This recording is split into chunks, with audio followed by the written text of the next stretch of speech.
But here's the thing that probably is going to end my career right now. And it's the thing that we're not supposed to say. And the part that allows you all to know that every single bit of this that Candace does is not because she believes in any of it. I know for a fact that the people that sell the ads for everyone, myself, other prominent people and things like that, they also sell for Candace Owens. It's not the sponsors per se, but the people that sell these individuals. It's almost like a war where the weapons are being sold to both sides to keep the war going, because there's millions of dollars on Candace Owens' side right now. So it doesn't matter how terrible she is. It doesn't matter how morally corrupt it may be or how terrible what she's doing is. There's millions of dollars in advertising for what Candace Owens is doing. So these agents and these things are saying, go, Candace, go. Keep going. Keep going deeper. Keep going bigger. And then you got people like me who are trying to fight back against it. And I'm still trying to figure out what I'm going to do with that information.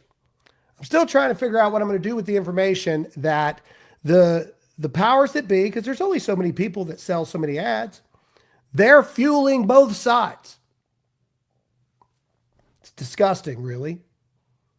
It's terrible. But let's keep going with other things that we have with Candace Owens here.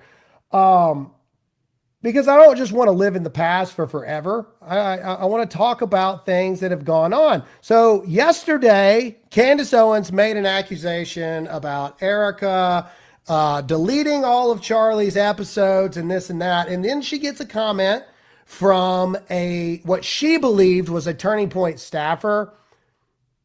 This guy's not a Turning Point staffer. He's actually doesn't even work for Turning Point.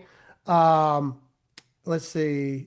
No, take me down. This is where she says, not to be awkward, but they deleted all his episodes. And then Ryan Marty says this down at the bottom. He goes, hey, fun fact, DEI queen, I'm the one that exclusively runs the CK YouTube, and nothing was deleted after his death. Stop making up garbage accusations that you literally know nothing about. You become worse than KJP and Contagia Brown Jackson.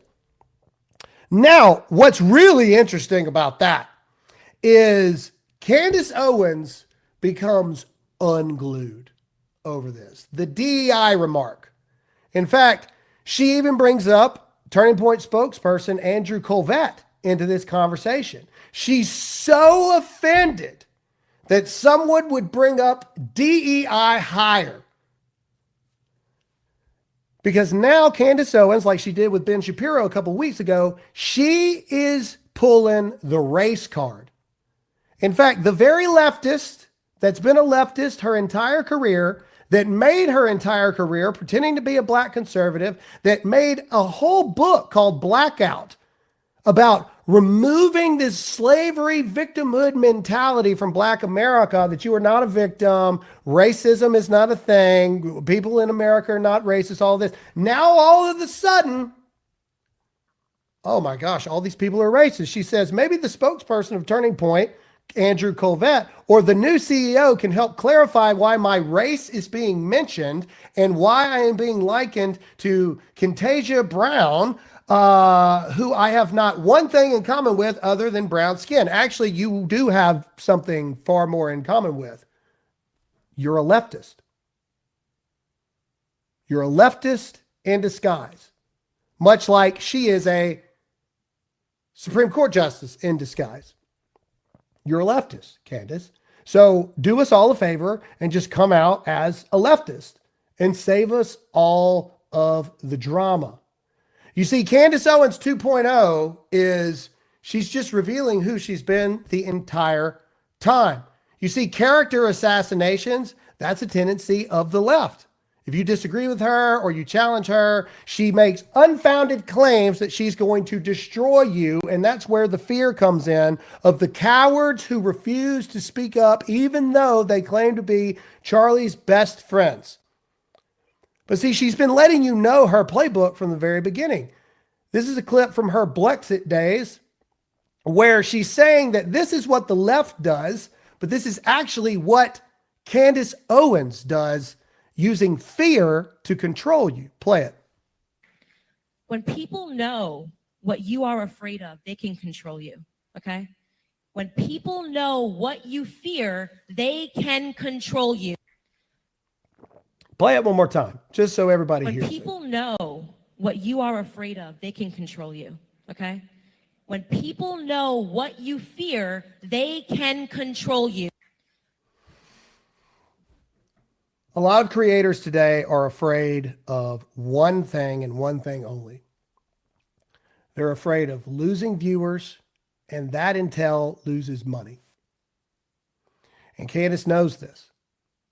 Candace knows that right now she has the biggest microphone. Not in our party or on our side. She just has the biggest microphone. We no longer have our biggest microphone. Charlie was murdered, assassinated, taken from us. And here's my question to everyone who claims to have known Charlie, for all of you who watched Charlie that grieved his death. If it had been someone else who was murdered and Charlie was still alive, do you think he would let Candace Owens do this?